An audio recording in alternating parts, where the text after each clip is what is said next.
Hi friends, P M Kisan ಯೋಜನೆಯ 18ನೇ ಕಂತಿನ ಪಟ್ಟಿ ಬಿಡುಗಡೆಯಾಗಿದೆ. ಅದರಲ್ಲಿ ನಿಮ್ಮ ಹೆಸರಿದೆಯೇ ಎಂದು ಚೆಕ್ ಮಾಡುವ ವಿಧಾನವನ್ನು ಸಂಪೂರ್ಣವಾಗಿ ಇವತ್ತಿನ ವಿಡಿಯೋದಲ್ಲಿ ನಾನು ತಿಳಿಸಿಕೊಡಲಿದ್ದೇನೆ. ಅದಕ್ಕಿಂತ ಮೊದಲು ಯಾರು ಸಬ್ಸ್ಕ್ರೈಬ್ ಮಾಡಿಕೊಂಡು ದಯವಿಟ್ಟು ಸಬ್ಸ್ಕ್ರೈಬ್ ಮಾಡಿಕೊಳ್ಳಿ. ಹಾಗೆ ಈ ವಿಡಿಯೋ ಇಷ್ಟವಾದರೆ ಪ್ಲೀಸ್ ಲೈಕ್ ಕೂಡ ಮಾಡಿ. ಬನ್ನಿ ಹಾಗಾದರೆ ನಾವು ವಿಡಿಯೋವನ್ನು ಸ್ಟಾರ್ಟ್ ಮಾಡೋಣ. ಪಿ ಎಮ್ ಕಿಸಾನ್ ಯೋಜನೆಯ 18ನೇ ಕಂತಿನ ಪಟ್ಟಿ ಬಿಡುಗಡೆಯಾಗಿದೆ. ಹೌದು, ರೈತರು ಈಗ ತಮ್ಮ ಬಳಿ ಇರುವ ಮೊಬೈಲ್ನಲ್ಲಿ ಪಿ ಎಮ್ ಕಿಸಾನ್ ಯೋಜನೆಯ 18ನೇ ಕಂತಿನ ಫಲಾನುಭವಿಗಳ ಪಟ್ಟಿಯಲ್ಲಿ ತಮ್ಮ ಹೆಸರಿರುವುದನ್ನು ಚೆಕ್ ಮಾಡಬಹುದು. ಅದು ಹೇಗೆ ಅಂದ್ಕೊಂಡಿದ್ದೀರಾ? ಇವತ್ತಿನ ವಿಡಿಯೋ ಸಂಪೂರ್ಣವಾಗಿ ನೋಡಿ, ಆದರೆ ನಿಮಗೆ ಅರ್ಥವಾಗುತ್ತದೆ.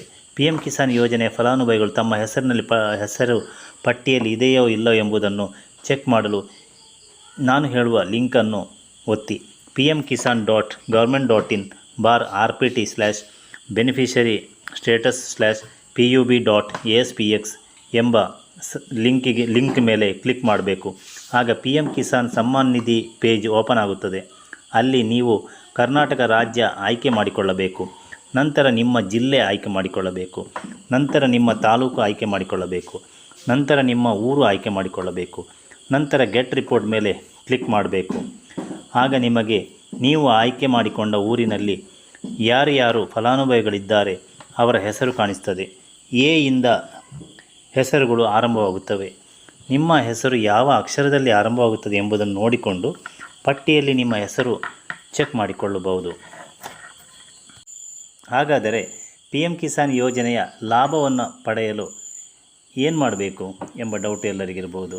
ಅದಕ್ಕೆ ನೀವು KYC ಮಾಡಿಸುವುದು ಕಡ್ಡಾಯ. ಪಿ ಎಮ್ ಕಿಸಾನ್ ಯೋಜನೆಯ ಫಲಾನುಭವಿಗಳಾಗಲು ರೈತರು KYC ಮಾಡುವುದು ಕಡ್ಡಾಯವಾಗಿದೆ. ಯಾವ ರೈತರು KYC ಮಾಡಿಸಿಲ್ಲವೋ ಅಂತಹ ರೈತರು ಕೂಡಲೇ KYC ಮಾಡಿಸಿಕೊಳ್ಳಬಹುದು. ತಮ್ಮ KYC ಆಗಿದವೋ ಇಲ್ಲವೋ ಎಂಬುದನ್ನು ರೈತರು ಮೊಬೈಲ್ನಲ್ಲಿ ಚೆಕ್ ಮಾಡಿಕೊಳ್ಳಬಹುದು. ಪಿ ಎಮ್ ಕಿಸಾನ್ ಯೋಜನೆಗೆ KYC ಆಗಿದೆಯೋ ಇಲ್ಲವೋ ಎಂಬುದನ್ನು ಚೆಕ್ ಮಾಡಲು pm.kisan.government.in/aadhar/kyc.aspx ಲಿಂಕ್ ಮೇಲೆ ಕ್ಲಿಕ್ ಮಾಡಬೇಕು. ಅಲ್ಲಿ ನಿಮ್ಮ ಆಧಾರ್ ಕಾರ್ಡ್ ನಂಬರ್ ನಮೂದಿಸಬೇಕು. ನಂತರ ಸರ್ಚ್ ಮೇಲೆ ಕ್ಲಿಕ್ ಮಾಡಬೇಕು. ಒಂದು ವೇಳೆ KYC ಆಗಿದ್ದರೆ KYC ಈಸ್ ಡನ್ ಸಕ್ಸಸ್ಫುಲ್ಲಿ ಎಂಬ ಸಂದೇಶ ಕಾಣಿಸುತ್ತದೆ. KYC ಆಗಿಲ್ಲವಾದರೆ ನಿಮ್ಮ ಮೊಬೈಲ್ ನಂಬರನ್ನು ನಮೂದಿಸಬೇಕು. ನಂತರ ನಿಮ್ಮ ಮೊಬೈಲಿಗೆ ಒಂದು OTP ಬರುತ್ತದೆ. ನಂತರ ನಿಮ್ಮ ಆಧಾರ್ ಕಾರ್ಡ್ ನಮೂದಿಸಿ KYC ಮಾಡಿಸಿಕೊಳ್ಳಬಹುದು. ಓಕೆ, ನೀವು ಹೇಳುವ ಹಾಗೆ KYC ಕೂಡ ಕಂಪ್ಲೀಟ್ ಆಯಿತು ನಮ್ಮದು. ಇನ್ನು ಪಿ ಎಮ್ ಕಿಸಾನ್ ಮುಂದಿನ ಕಂತು ಯಾವಾಗ ಜಮೆಯಾಗಬಹುದು ಎಂಬ ಡೌಟ್ ಎಲ್ಲರಲ್ಲಿ ಇರ್ಬೋದು. ಅದಕ್ಕೆ ಒಂದು ಉತ್ತರವನ್ನು ನಾನು ಕೊಡಲಿದ್ದೇನೆ. ಪಿ ಎಮ್ ಕಿಸಾನ್ ಯೋಜನೆಯ 18ನೇ ಕಂತು ಮೇ ತಿಂಗಳ ಅಂತ್ಯದಲ್ಲಿ ಅಥವಾ ಜೂನ್ ತಿಂಗಳ ಅಂತ್ಯದ ಮೊದಲ ವಾರದಲ್ಲಿ ಜಮೆಯಾಗುವ ಸಾಧ್ಯತೆ ಇತ್ತು. ಯಾಕೆಂದರೆ ಚುನಾವಣೆ ಮುಗಿದ ನಂತರವೇ ಸರ್ಕಾರದ ಯೋಜನೆಗಳಿಗೆ ಚಾಲನೆ ನೀಡಲಾಗುವುದು. BJP ಸರ್ಕಾರ ಅಧಿಕಾರಕ್ಕೆ ಮತ್ತೆ ಬಂದರೆ ಈ ಯೋಜನೆಯನ್ನು ಮುಂದುವರಿಸಬಹುದಾ ಇಲ್ಲವಾ? ಕಾಂಗ್ರೆಸ್ ಸರ್ಕಾರವು ಅಧಿಕಾರಕ್ಕೆ ಬಂದರೆ ಪಿ ಎಮ್ ಕಿಸಾನ್ ಯೋಜನೆಯನ್ನು ಮುಂದುವರಿಸಬಹುದಾ ಎಂಬ ಡೌಟ್ ಎಲ್ಲರಿಗಿತ್ತು. ಆದರೆ BJP ಸರ್ಕಾರವೇ ಕೇಂದ್ರದಲ್ಲಿ ಅಧಿಕಾರಕ್ಕೆ ಬಂದಿದೆ. ಆದ ಕಾರಣ ಇವರು ಅದೇ ಸ್ಕೀಮನ್ನು ಕರೆಕ್ಟಾಗಿ ಮುಂದುವರಿಸುತ್ತಾರೆ. ಹಾಗೆ ಯಾವ ಭಯನೂ ಕೂಡ ಇಲ್ಲ.